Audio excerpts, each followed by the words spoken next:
muda istilah itu. Silakan dicek pada kamus-kamus abad 19. Tentu tidak ada. Tidak ada kata budaya. Lalu kata apa?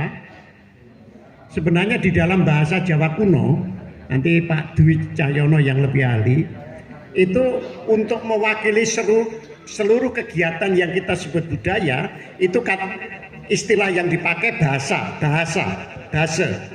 Karena itu karya-karya puncak, tembang-tembang puncak, kakawin, mocopat, kidung, dan lain-lain itu selalu disebut basa, candi basa. Candi basa itu adalah puncak-puncak karya estetik. Nah ini ya, basa. Nah karena itulah di dalam bahasa yang lebih modern ada istilah misalnya bahasa menunjukkan bangsa. Bahasa di situ dalam arti budaya tadi. Bahasa. Nah karena itu dalam bahasa itu karena selalu disebut candi bahasa, puncak-puncak keindahan yang bisa membuat kita terhanyut. Jadi tidak cukup kita senang saja, tetapi terhanyut dan merasakan keindahan di dalam keterhanyutan itu mesti candi bahasa. Saya lupa mungkin dalam kitab Lubodoko atau apa. Ya, tapi yang jelas itu ada di dalam buku Kalangwan, itu disebutkan bahwa puncak pencapaian keindahan yang dilakukan oleh seorang seniman itu candi bahasa. Nah, dari bahasa inilah kemudian kita merangkum, mengisi dengan makna seluruh aktivitas kita, aktivitas hidup kita yang simbolis dan artistik. Dua itu, simbolik dan artistik. Mengapa simbolik dan artistik? Saat itu belum muncul ekonomi, saat itu belum muncul kewirausahaan, saat itu belum muncul bisnis. Jadi pendefinisian, pemaknaan budaya itu lebih didasarkan pada seni. Sebutlah dalam bahasa gagah sudut pandang seni atau pendekatan seni. Seni menjadi segala-galanya dan seni menjadi muara dari segala aspek. Karena itu fungsi Pak Dwi Cahyono itu meneliti fungsi spiritual seni pertunjukan 6 abad, ingat saya, lupa ya. Dulu tesisnya agak ugal-ugalan itu, 6 abad, gak tanggung-tanggung, gak terima seabad. Saiki setahunnya wis wong kok bosen. Pak Dwi iki 6 abad edan. Jadi tapi jelas fungsi ritual. Seluruh naskah sejarah yang kemudian oleh Pak Dwi itu disebut, ilmunya Pak Dwi disebut historiografi tradisional, itu dalam bentuk tembang, mesti dalam bentuk tembang. Negara Kertagama yang menjadi sejarah Majapahit kita itu dalam bentuk kakawin. Begitulah seterusnya. Kita akhirnya bahasa menunjukkan bangsa. Nah perlu diketahui kata bangsa itu sebenarnya digunakan untuk mengisi orang-orang yang terdidik, orang-orang yang terpelajar, orang-orang yang sudah makan pelajaran di padepokan seperti padepokannya Ki Solah misalnya. Jadi kata bangsa itu adalah orang yang terdidik di tempat pendidikan yaitu padepokan pada saat itu.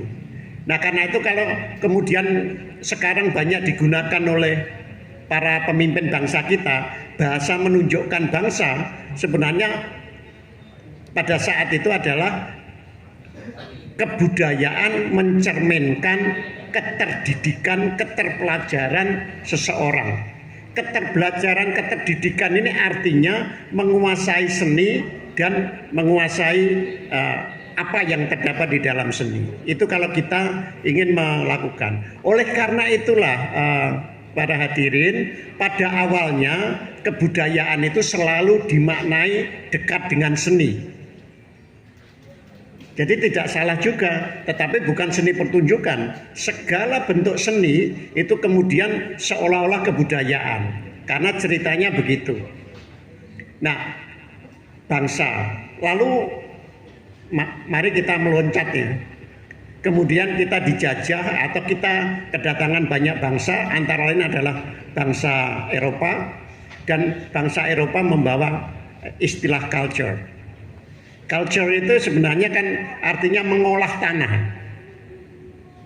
Jadi kata culture itu muncul ketika sekelompok manusia bosan, kesel, berkelana terus, merambah, pindah-pindah. Kehidupan berpindah-pindah itu kemudian dianggap tidak pas atau membuat capek ibu-ibu ya, para perempuan, kemudian menetap, kemudian mereka mulai berladang dan seterusnya. Disinilah muncul kata culture, artinya mengolah tanah. Mengolah tanah untuk apa? Untuk kehidupan pertanian. Disitulah kita juga melihat mengapa dulu para petani mesti pintar nembang. Para petani ya mau copatan. Para petani ya ura-ura, gak ono saiki ura-ura pisan gitu. Jadi karena memang mengolah itu. Nah, kata culture itulah kemudian diterjemahkan dalam bahasa Indonesia, dalam bahasa sebenarnya bukan bahasa Indonesia, bahasa yang berumpun Sanskrit atau Kawi, itu menjadi budi dan daya tadi. Kemudian kita menyebutnya budaya. Kalau dalam bahasa Indonesia sebenarnya kita tidak menyatukan budi dan daya. Itu karena dari bahasa Jawa dulu. Budi, doyo, lalu budaya, inilah yang kemudian diserap menjadi bahasa. Nah, itu kemudian kita terjemahkan menjadi budaya yang seperti sekarang. Nah, itu saya kira asal usul kalau kita ingin mengetahui mengapa budaya itu sering dekat dengan seni, kemudian yang kedua dekat dengan alam, sangat dekat dengan alam, karena pada mulanya adalah mengolah tanah, yang kemudian dalam kata budaya itu untuk mengolah kehidupan jiwa kita, budi kita. Perlu diketahui kata budi ini lebih luas dari sekedar istilah sekarang, budi pekerti. Karena budi itu adalah seluruh potensi diri manusia itu disebut budi yang baik-baik. Budi itu ya jiwa, pikiran, mungkin kesadaran kita itu yang baik-baik saja. Nah, juga perlu diketahui kata sadar, kesadaran tidak hanya untuk kita sekarang. Karena dalam pengertian saat itu dan bahkan dalam beberapa teori, kesadaran itu tidak hanya dimiliki manusia, tetapi juga dimiliki alam semesta. Karena itu kesadaran kosmis.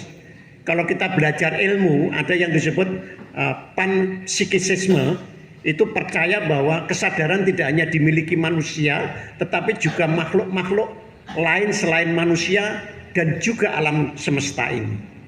Inti kehidupan kita adalah sadar apa ora itu. Kira-kira begitu. Nah, disitulah saya kira kita mendapatkan pengertian mengapa kebudayaan sangat dekat dengan seni, berhubungan dengan estetika, artistika, kemudian juga dengan pada mulanya kehidupan agraris yang tentu saja nanti kalau di dalam praktek atau bentuk keseniannya itu panjang. Misalnya wayang, ya dawa 7 jam 8 jam aslinya. Kemudian ludruknya Cak Marsam, ya dawa. Seluruh pertunjukannya Pak Ki Soleh ya panjang. Karena apa? Culture mengolah tanah tadi adalah kehidupan agraris. Kehidupan agraris itu kehidupan PNS seperti saya. Duh, wis jam 12, sesuk-esuk mlebu jam 7 rapat. Gak ada. Jadi lebih merdeka, lebih bebas, lebih leluasa. Ini kalau kita mengingat kata budaya itu. Nah, karena berhubungan dengan artistika dan estetika di sini tidak hanya dalam arti indah, tetapi juga santun, elok. Di dalam kata Jawa itu elok itu tidak jelas. Elok itu dalam arti moral, dalam arti artistik, atau dalam arti spiritual. Itu menjadi satu, elok. Jadi misalnya, weh tembangnya cak kidungannya cak masa nelok tenan, itu dalam mati artistik.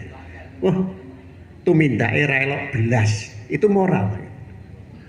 Weh, elok tenan dongone. Itu dalam arti spiritual. Jadi melampaui itu semuanya, lebih utuh itu. Nah, inilah yang sekarang tentu tidak seperti itu karena banyak. Ini sekedar apa ya, asal usul ya, kalau kita ingin mendekati kebudayaan secara etimologis menurut asal usul istilah yang berkembang.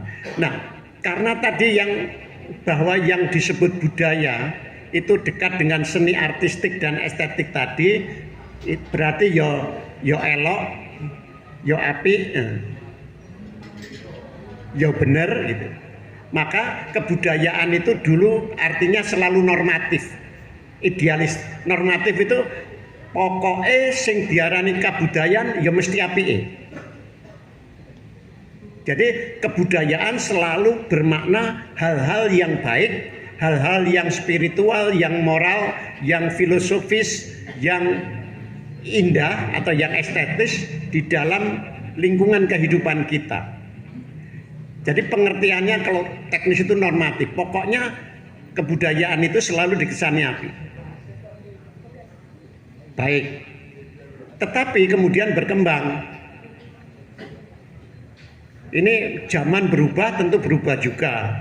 Sekarang itu kata kebudayaan kemudian dipakai untuk segala perilaku manusia, rusak apa apik, bejat apa, semuanya disebut budaya. Contohnya apa? Wis budaya korupsi wis merajalela lho. Jadi korupsi itu budaya atau penyimpangan budaya? Kalau model dulu maka korupsi adalah penyimpangan budaya. Tapi sekarang sudah biasa disebut budaya korupsi. Wah, Bobi teruh budaya sogok menyogok loh. Sogok menyogok itu jelas tidak bermoral. Ya gak apik, tapi ya disebut budaya. Karena pengertian kebudayaan, melihat kebudayaan tidak lagi normatif idealistik, melihat yang baik-baik. Kemudian pokoknya segala yang dilakukan manusia untuk mengolah hidupnya itu ya disebut budaya. Nah kalau yang diolah itu elek-elek ya budaya korupsi, budaya sogok, budaya semuanya bisa disebut budaya. Tiba-tiba kita melihat budaya itu terpisah dari moral, budaya terpisah dari seni, bahkan budaya sering terpisah dari spiritualitas. Karena kita sering membenturkan sekarang agama dan kebudayaan loh. Misalnya gitu. Nah ini disitulah kemudian muncul kata dari istilah dari bahasa Arab menurut saya, adab. Sebenarnya tidak hanya bahasa Arab. Kita lebih dulu sebenarnya mendapatkannya dari bahasa Eropa, yaitu civilization, peradaban. Nah karena itu sekarang dibedakan. Kalau kebudayaan itu ya sembarang pokoknya sing dilakoni tumindake menungso, dipikirne menungso kebudayaan. Tapi apakah negatif atau positif? Bisa dibagi yang positif dan yang negatif. Karena budaya korupsi, budaya sogok menyogok, budaya tabrak lari itu juga disebut budaya. Tetapi kalau peradaban sekarang selalu yang baik-baik. Jadi tiba-tiba mengalami perluasan, penambahan makna, kemudian penggantian makna dan seterusnya itu terjadi. Nah setelah itulah maka kata kebudayaan itu maknanya menjadi sangat luas sekarang. Segala perilaku, segala yang diolah oleh diri manusia, pikiran, perasaan, sikap, perilaku, baik negatif maupun positif, tapi kalau itu merupakan rutinitas, merupakan keajekan, disebut budaya. Tapi kemudian kita juga memiliki kata peradaban. Hari-hari ini kata peradaban, kata civilization itu dilukan. Nah, di dalam kebudayaan yang lebih modern, kata budaya dan peradaban itu tumbuh sebenarnya di kantong-kantong permukiman yang kemudian disebut kota. Nah, dalam bahasa yang lebih tua,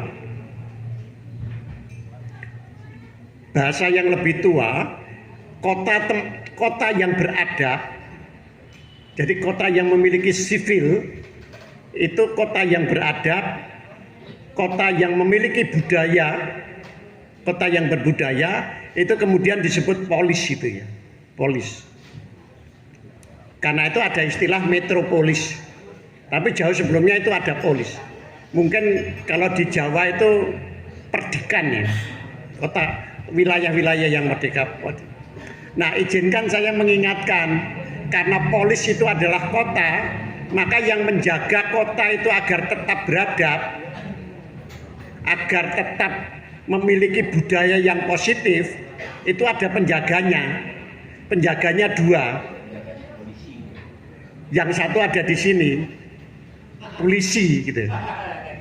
Ya, polis karena itu yang menjaga keberadaban kota itu namanya polisi. Ketika kekuasaan siapa yang memimpin polis kota itu harus diatur begitu rupa, maka muncullah politik gitu. Jadi semuanya sebenarnya baik polisi maupun politik itu digunakan untuk mengatur menjadi wasit agar kota itu tetap berbudaya. Nah, saya kira inilah yang perlu kita ketahui. Pada mulanya begitu, tapi sekarang ya sudah karu-karuan gitu loh. Artinya sudah selegenje rono rene itu. Kawan-kawan kita yang terjun di politik ya wis gak menjaga adab dan kabudayane. Pak polisine ya wis kesel gitu ya. Karena ternyata tidak semuanya itu. Ini kalau kita ingin melihat kebudayaan secara etimologis. Tidak ada kebudayaan yang kemudian berubah. Semua kebudayaan pasti berubah. Kebudayaan yang menolak perubahan itu pasti akan mati sebesar apapun.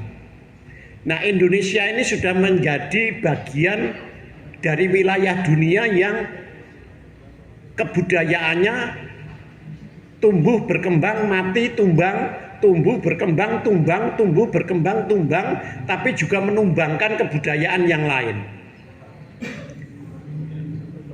Menurut analisis kimiawi batuan-batuan, kita itu punya kebudayaan hebat di wilayah Sumatera, daerah Toba itu sekitar 2 juta tahun yang lalu. Itu paling hebat. Tapi ya hancur karena berbagai faktor. Faktor terbesar adalah alam. Selalu alam.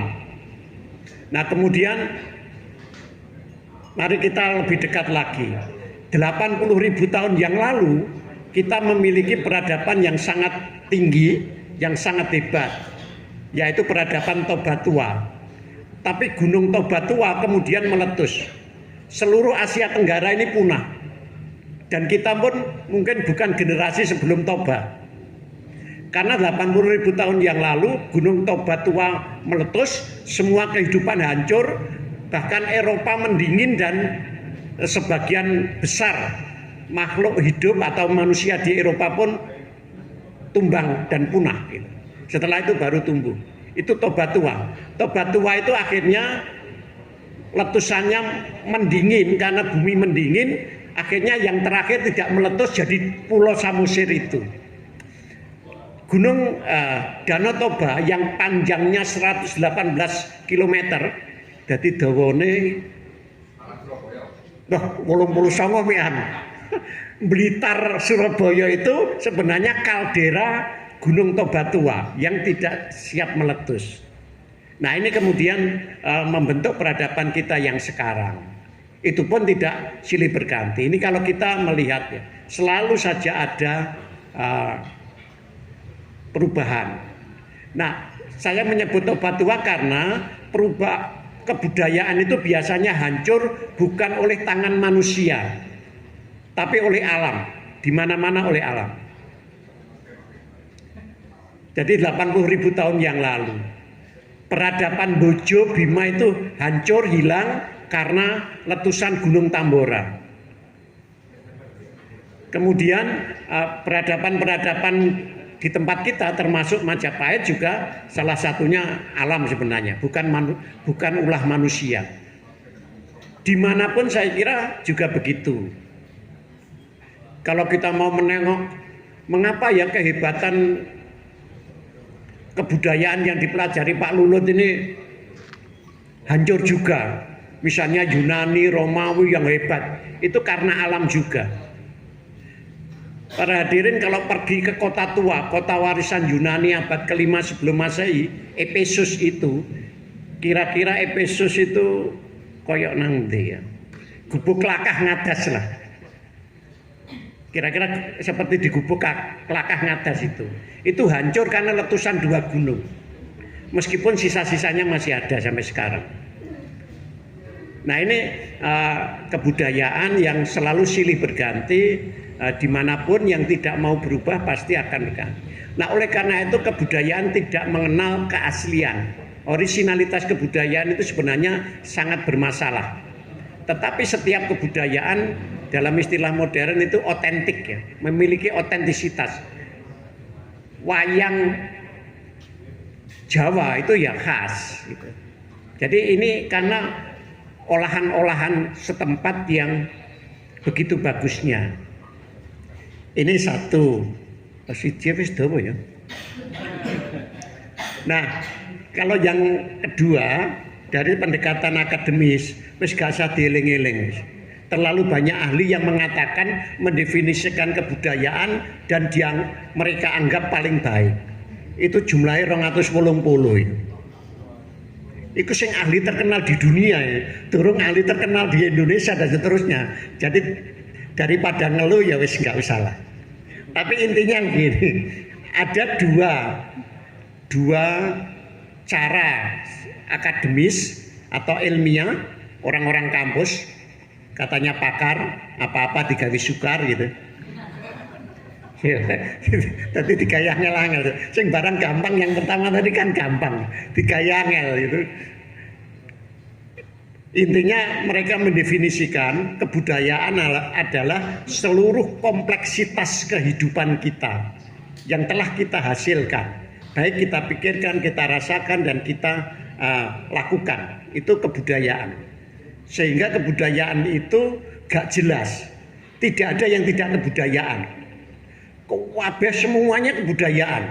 Oleh karena itu menurut ilmunya Mas Bobi itu kebudayaan itu terdiri atas tujuh unsur universal, mulai agama, seni, bahasa, sastra, ekonomi, pengetahuan, wis kabeh wis. Terus sing gak kebudayaan apa enggak ada?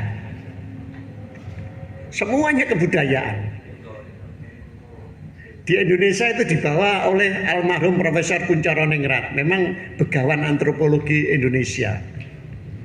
Itu tapi itu sekarang istilahnya mungkin pendekatan yang utuh ya, holistik tentang kebudayaan. Itu dari satu sisi. Jadi yang umum pun ada yang mendekati secara terperinci siji gitu.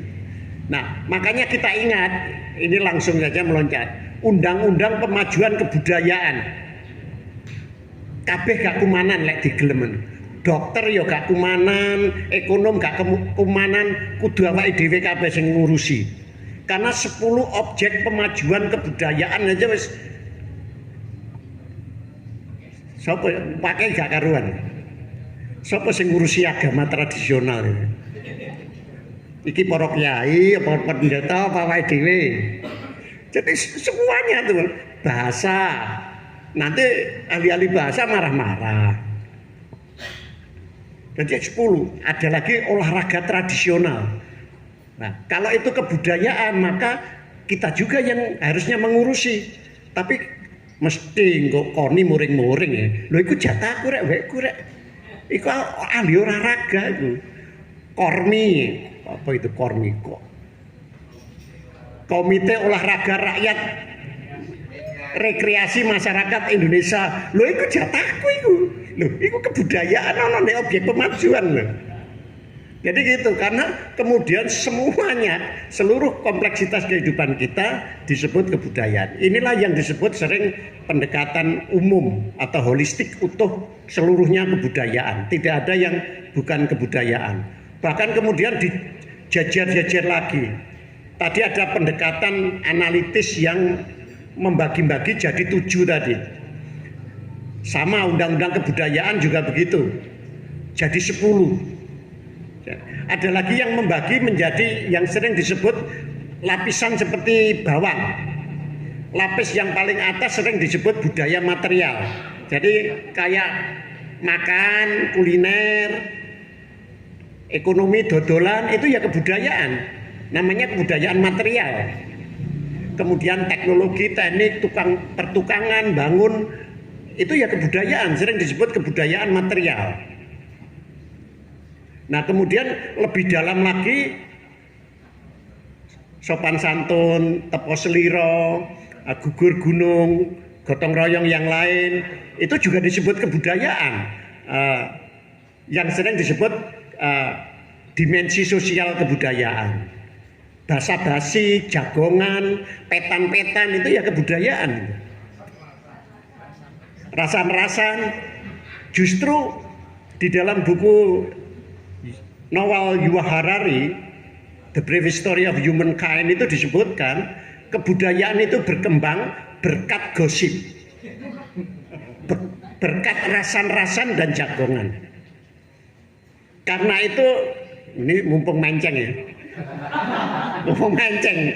Karena itu menghadapi keruwetan kebudayaan sekarang, kita menjadi autis sosial, asik dengan dirinya sendiri. Jadi pergaulannya tambah luas, golek pacar cek wangeli, golek bojo cek angeli gitu.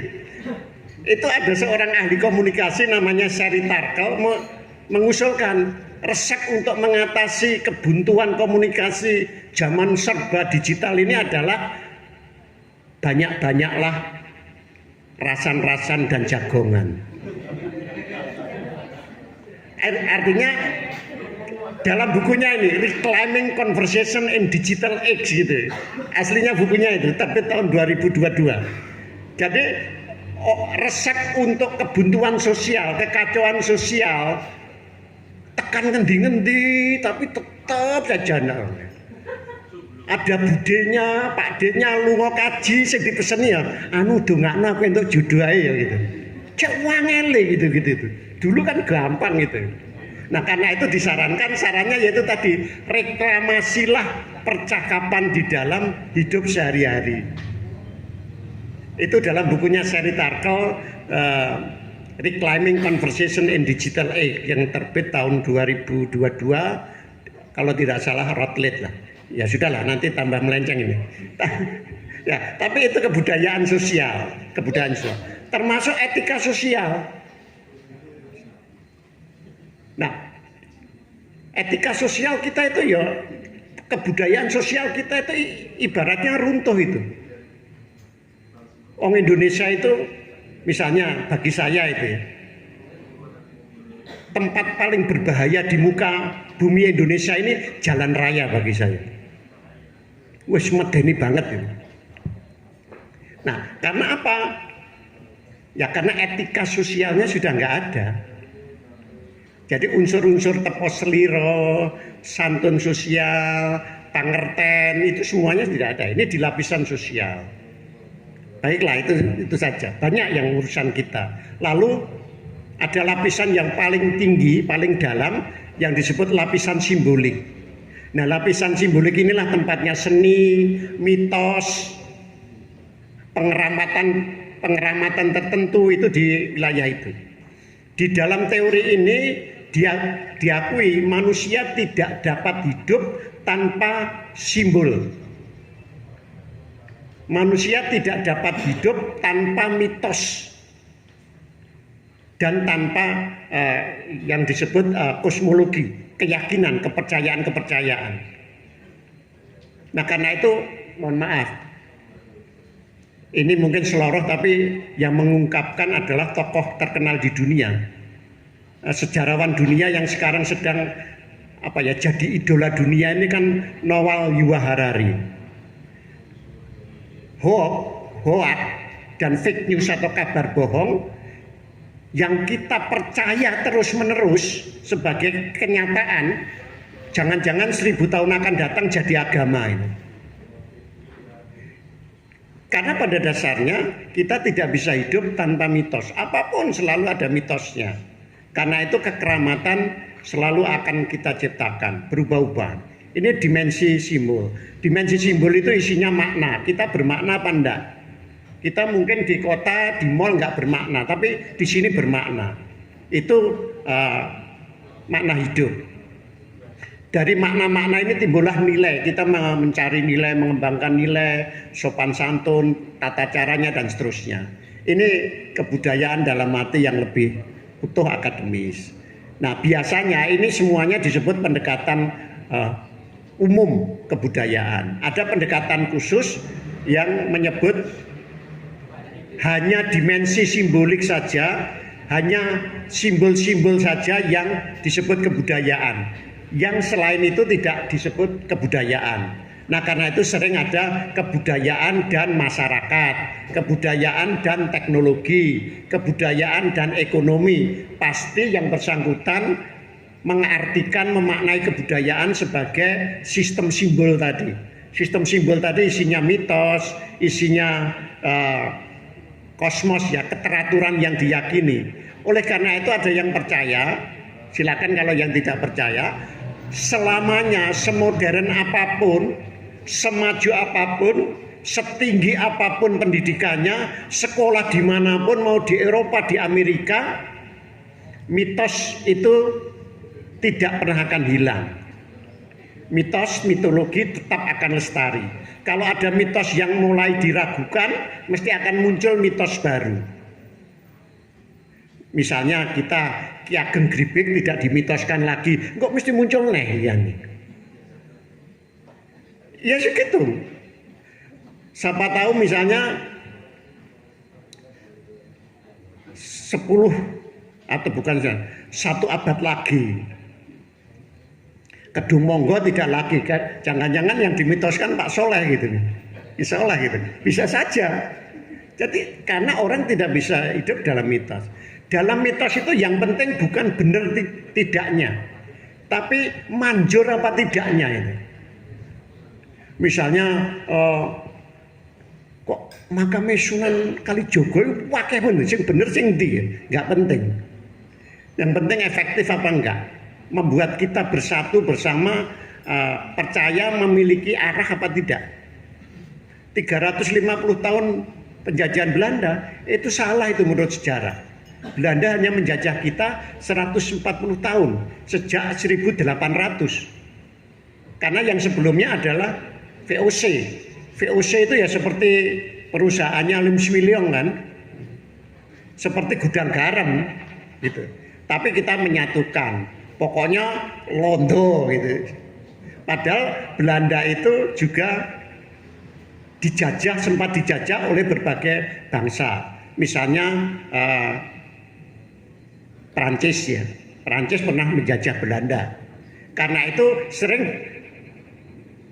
kebudayaan itu tidak urut, kadang-kadang seperti meteor jatuh. Orang mungkin bingung, kok ada Napoleon Bonaparte pasukannya di Jawa ini, kenapa ya? Katanya penjajahan Belanda, Perancis tidak menjajah Indonesia. Kita lupa bahwa Perancis pernah menjajah Belanda ketika zaman Napoleon Bonaparte. Nah, akhirnya Belanda yang menjajah Indonesia jadi satu, diurusi mereka.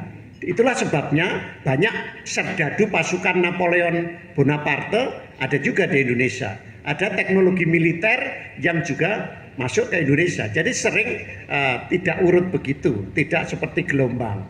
Nah, ini kebudayaan. Jadi tidak usah khawatir. Teman-teman ini yang mengeramatkan sesuatu pasti silih berganti. Itu saya kira universal. Menurut saya universal kok. Izinkan saya agak bercerita pribadi. Saya pikir sing percaya banyu Perwitosari kuwi Jawa tok. Wah, engko lek raup, lek kungkum dadi nom terus, lek raup dadi ayu terus, ganteng terus. Tak pikir itu ya gitu. Tapi ternyata enggak, menurut saya seluruh dunia orang yang kita anggap modern gitu. Satu ketika saya menyenangkan istri, saya ajak pergi jauh sampai ke warisan-warisan Yunani dan Romawi. Sampailah kemudian di keputrennya, konon menjadi keputren tempat mandinya ratu paling hebat di dunia, Cleopatra. Ada memang kolam renangnya yang ternyata orang dari seluruh dunia ya percaya ya adus kungkum di situ. Cuman saya aja nggak berani, iso digibeng bojoku enggak. Melak-melak ya gak usah gitu. Tapi ada satu, kalau misalnya di Taman Sari itu kan raupan, kalau di Ampel itu kan ada digentong tuh di. Nah itu enggak. Di konon keputrennya Cleopatra itu ada air yang sudah dibuat sumur pompa begitu, antri baris puluhan meter. Termasuk aku akhirnya ngumpul ini kayak bojoku itu. Kok ya percaya ya? Jadi begitulah sebenarnya hal-hal yang kita sebut tidak masuk akal, supranatural, sebagai bagian dari mitos itu tetap ada, dan itulah kebudayaan. Nah, ada orang-orang ahli-ahli yang menempatkan kebudayaan hanya pada sistem simbolik. Tidak ada makhluk lain selain manusia yang bisa membuat dan mengubah sistem simbol itu, kecuali manusia. Seorang ahli namanya Ernest Cassirer itu menyebut manusia sebagai pencipta simbol. Dalam pandangan yang lebih lama, karena kita ini dianggap kera, hewan, karena itu kita disebut sebagai hewan yang menciptakan simbol. Animal symbolicum itu, tidak ada makhluk lain. Itu pandangan lama. Nah, inilah saya kira cara kita memaknai kebudayaan. Nah, teman-teman yang kita semuanya di sini kan lebih banyak mengikuti secara tidak sadar, menghidupi dan hidup di dalam kebudayaan dalam arti sebagai sistem simbolik tadi. Kita kan nggak mungkin ngurusi ekonomi. Kita tidak mungkin menciptakan teknologi itu, dan seterusnya. Nah, tetapi semua sistem simbol itu pasti dengan imajinasi, bayangan-bayangan, angan-angan dan seterusnya, itu pasti ada. Nah, perkara kemudian ada kesejajaran, ya saya sebut kesejajaran dengan kenyataan teknologi sekarang, itu bisa diilhami, bisa juga tidak gitu ya. Karena kebudayaan sebagai sistem simbolik, imajinasi itu atau angan-angan itu bisa mengilhami seseorang, misalnya teknolog atau ilmuwan, itu menciptakan sesuatu. Orang keliling dunia itu karena terpengaruh oleh novel Jules Verne. Orang membuat pesawat terbang karena wis ono cerita. Mitos zaman Yunani bagaimana manusia terbang itu. Kemudian Wright bersaudara menciptakan pesawat terbang. Itu bisa jadi ada inspirasi. Tapi sering terjadi juga kesejajaran. Saya tidak menyebut kebetulan ya, karena tidak ada kebetulan di dunia ini. Menurut salah satu pandangan kebudayaan, tidak ada kebetulan. Kebudayaan itu teratur dan tidak teratur saling melengkapi. Nah, itu ada kesejajaran. Kok yo memper-memper ya? Malah zaman dulu kok lebih dulu ya. Contohnya begini. Saya kira semua teman, apalagi Cak Marsam dan Ki Soleh ini pasti paham, yang lain juga paham.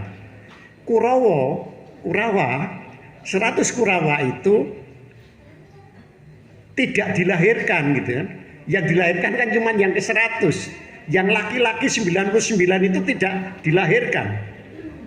Karena gandari itu pegel, wong lahir kok isine mek prongkolan gitu tok, dicincang-cincang, dimasukkan jadi 99, itulah yang kemudian jadi Duryudono dan seterusnya itu. Jadi Kurawa tidak dilahirkan kecuali yang ke-100. Itu kan berarti kelahiran, terciptanya makhluk tidak harus karena proses alamiah melahirkan seperti kita yakini sekarang, dikandung kemudian dilahirkan. Loh, kok langsung ya daging langsung jadi menungso, gak masuk akal, ya gak masuk akal. Tapi sekarang apa ya tidak masuk akal ya? Mohon maaf teman-teman sekalian, silakan dicek di Google. Eropa itu semakin banyak memenuhi kebutuhan dan konsumsi daging tidak dari hewan tapi dari daging.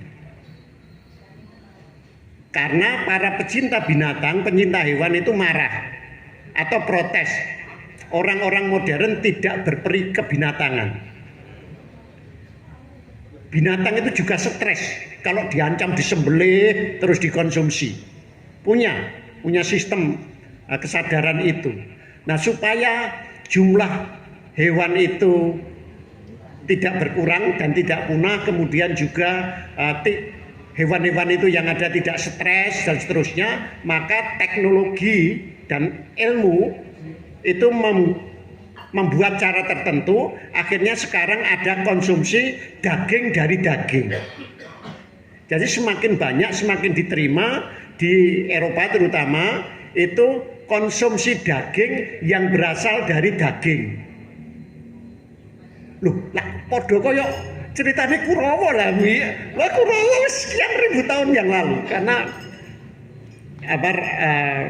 Mahabharata itu sudah dibuat cerita lisannya abad ke-8 9 sebelum Masehi sudah ada. Lah kok baru terbukti abad 21? Oh ya, itu mungkin kesejajaran tadi, mungkin tidak diilhami itu. Tetapi sekarang sudah bisa dengan sains dan teknologi. Nah, baiklah, nanti terlalu panjang. Terakhir, teman-teman sekalian, kebudayaan itu silih berganti. Siapa yang memegang dan menguasai? Tadi saya sebut pertama yang menguasai karena kehidupan kita masih artistik estetik, maka senilah yang menentukan wajah kebudayaan. Tapi kemudian bergeser. Setelah seni itu berpudar-pudar, munculnya agama atau munculnya ketuhan. Konon menurut buku Karen Armstrong, Sejarah Tuhan, itu kan kita mengenal Tuhan, agama itu kan baru, yang modern kan baru 4.500 5.000 tahun yang lalu. Sebelumnya enggak tahu, kita sebut agama kuno saja. Tapi yang jelas kita sudah mengenal ketuhanan sangat lama. Tapi yang disebut kelembagaan agama itu 4.500 tahun, 5.000 tahun yang lalu, atau paling tidak mungkin 7.000 tahun yang lalu pada masa Sumeria. Nah, itu terlihat juga bahwa setelah seni menjadi surut, agama-agama menjadi lebih dominan, maka agama inilah yang menentukan kebudayaan. Tapi ini juga tidak lama sebenarnya. Lama-kelamaan bergeser. Ketika pekerjaan yang tadi disebut kebudayaan sosial dan material itu berkembang, orang lebih sibuk bekerja macam-macam itu, kemudian mereka menggerakkan misalnya ekonomi bukan untuk kebutuhan makan sekeluarga saja, tetapi memang untuk penghidupan. Itu kemudian kita melihat ekonomilah yang menentukan, terutama sejak munculnya apa yang disebut kapitalisme. Itu jelas kemudian wajah kebudayaan itu ditentukan oleh ekonomi. Begitulah kita melihat, pertama kebudayaan ditentukan oleh seni, lalu oleh agama, surut, kemudian ekonomi. Dan ekonomi inilah yang kemudian menggerakkan kolonialisme, penjajahan di berbagai tempat di dunia karena sumber-sumber ekonomi itu. Nah, sekarang apakah juga ekonomi? Tidak juga. Sekarang menurut saya kebudayaan, wajah kebudayaan kita ditentukan oleh sains dan teknologi. Nah, karena itu ada orang menyebut macam-macam kebudayaan. Kebudayaan digital yang membuat kita juga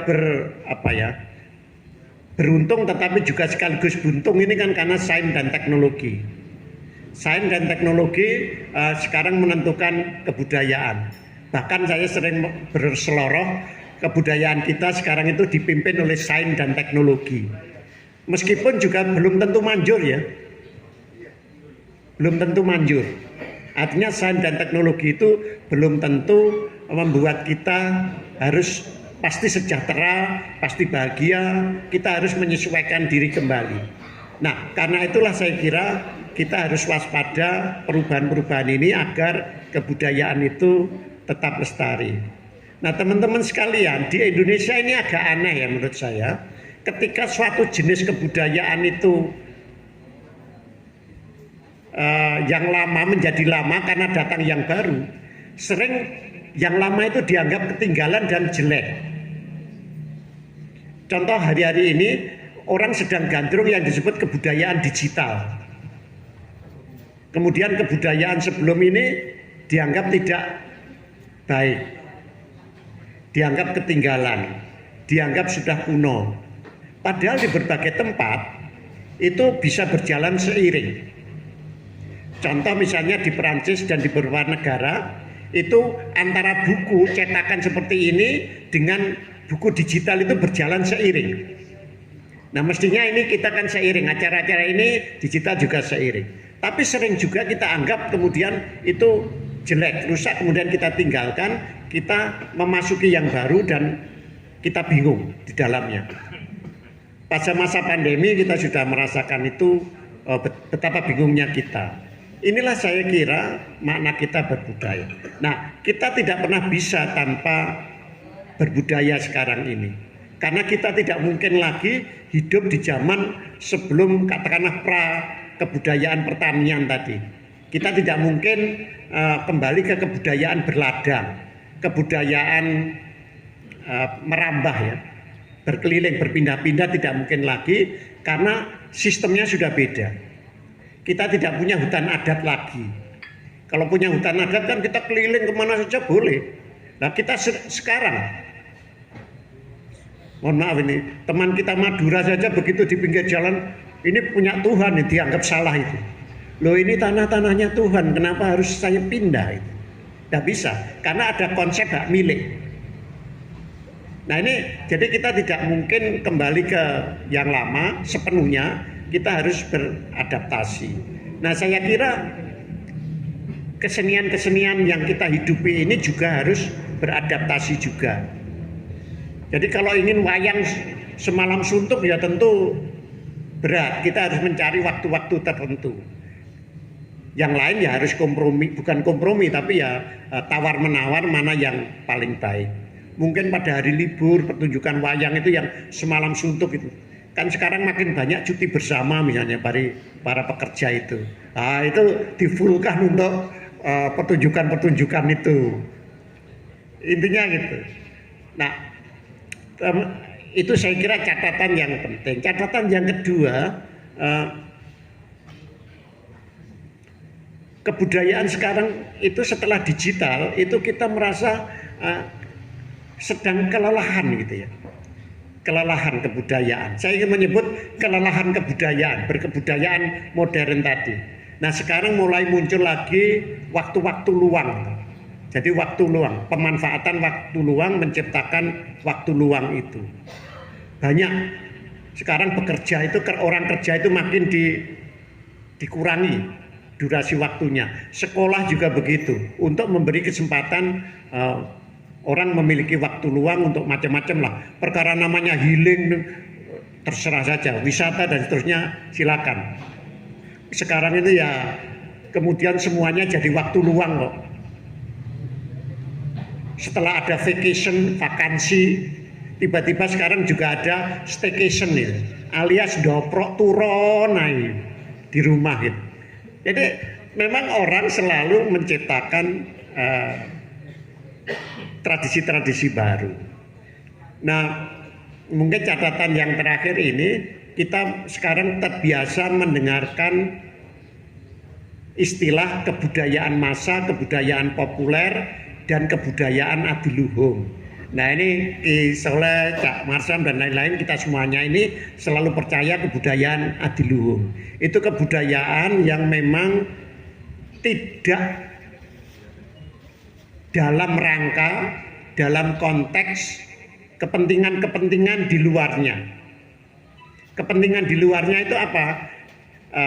Mungkin bisa dimulai, budaya massa itu muncul setelah munculnya massa. Massa itu adalah kerumunan yang tidak mengenal etika bersama, tidak saling mengenal.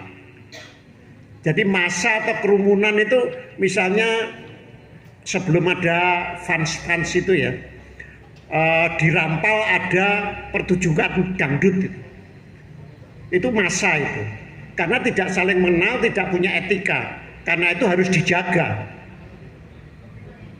Ini massa. Apalagi satu stadion gitu, nonton dangdut Oma Irama atau siapa.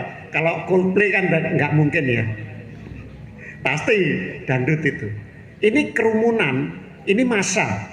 Nah, massa yang menciptakan kebiasaan tradisi tertentu, goyang bersama misalnya, tidak saling mengenal, tidak punya rasa teko seliro misalnya, itu disebut massa.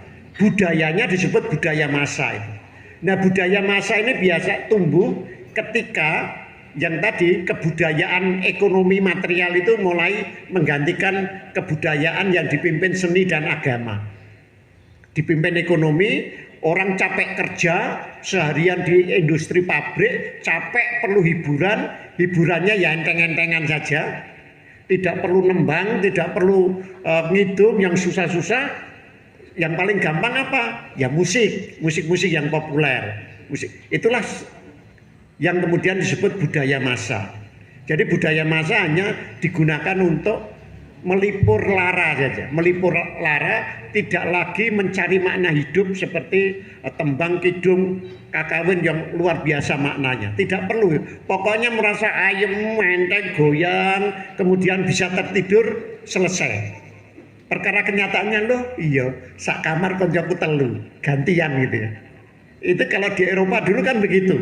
Karena ngontrak rumah mahal, harga rumah mahal, maka kos-kosan itu para pekerja buruh itu kemudian kosnya mungkin di Indonesia sekarang ada ya. Satu kamar itu 3 orang. Jadi mestinya 1 juta bisa digotong oleh 3 orang, lebih murah. Caranya bagaimana? Shift-shiftan nyambut gawe itu, nah jadi dua-dua yang tidur, yang 2 kerja, yang 1 tidur. Nanti yang lain pulang, yang ini berangkat kerja. Jadi yang di dalam itu ya tetap aja enak gawe turu. Nah ini satu siasat bagaimana memenuhi kebutuhan agar pendapatannya itu cukup. Nah di situ memerlukan hiburan. Inilah yang kemudian menghasilkan budaya massa. Budaya massa ini kemudian pokoknya iso itu kalau musik pokoknya joget ya, pokoknya joget terus nang kalau perlu chordnya itu 1 2 A B kayak Mbah Surip almarhum lah gitu. Tidur lagi itu aja. Jadi tidak perlu rumit-rumit. Chordnya, nadanya, apalagi gendingnya, waduh, wis nggak perlu kenong, kendang, kimpul, rebab, waduh, ruwit. Lama-lama perlu kabeh diatasi dewe itu. Nah ini kebudayaan populer. Nah sekarang kita tumbuh di antara itu. Nah bahkan mungkin ya, sekarang ini yang lebih dianggap wakil sah kebudayaan itu ya kebudayaan massa dan kebudayaan populer ini. Kalau kita ngomong misalnya Ki Soleh ngomong kebudayaan kita yang adiluhung, ngomong apa iku? Itu jadi tiba-tiba kebudayaan dalam arti yang penuh makna dan mendalam ini menjadi apa ya, disepelekan atau ditanggapi secara negatif. Budaya populer dan budaya massa pada zaman digital itu makin menjadi-jadi sekarang ini. Budaya massa dan budaya populer itu dulu tidak perlu maknanya dalam-dalam. Gak perlu ono kidung rumah soeng wengi teguh maknane apa to ya? Ora penting. Kalau perlu setelah menikmati dilupakan. Nah ini sekarang hanya untuk melipur lara saja. Bahkan sekarang kecenderungannya karena melipur hati tidak perlu dalam-dalam. Orang sering menyebut sekarang itu zaman kebudayaan yang memuja kedangkalan. Nah mungkin kita semua ini yang aneh, masih memuja kedalaman dan ketinggian. Ini termasuk yang aneh. Mungkin saya juga termasuk aneh kok ya gelem ngomong ini. Atau nuwun kembalikan.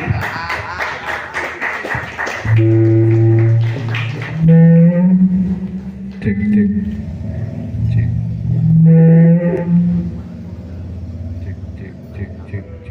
Oke, terima kasih Prof. Joko terkait apa yang disampaikan tadi. Jadi kata budaya itu sendiri merupakan suatu hal yang masih baru, bisa dikatakan baru Prof ya. Jadi masih mulai dari tahun 1000-an itu ada namanya culture, terus lagi beralih ke bahasa Kawi, ada Budi dan Landoyo, terus menjadi bahasa Indonesia ya, ini budaya. Terus budaya sendiri itu dekat dengan seni dan juga alam. Dan lagi bisa diartikan bermakna simbolik dan juga artistik, sehingga manusia itu sendiri tidak lepas dari yang namanya tentang mitos. Nah ini ada cerita Prof. Ada cerita itu, ini biasanya di sosial media itu kayak gini sih, dijual pusaka bisa khasiatnya itu bisa membuat kaya 7 turunan, dijual karena butuh uang. Nah itu kan suatu hal yang bertolak belakang. Nah ini mungkin karena itu tadi berbalik kepada mitos, lalu juga simbolik dan artistik itu sendiri, itu mungkin juga maka perlu pembaruan mungkin ya. Terus lagi kebudayaan pada awalnya itu dikatakan suatu hal yang baik-baik saja. Kebudayaan menurut suatu selalu berarti yang kebaikan, tapi saat ini mengalami penyimpangan, yakni suatu hal apapun yang dibiasakan selalu terus-menerus itu bisa menjadi budaya. Misal budaya korupsi dan lain sebagainya. Terus saat ini juga ada budaya baru loh, budaya HP miring juga, anak-anak muda itu juga budaya-budaya baru. Mungkin itu yang disampaikan oleh Prof. Bisa dilanjutkan kali Pak Marta mungkin.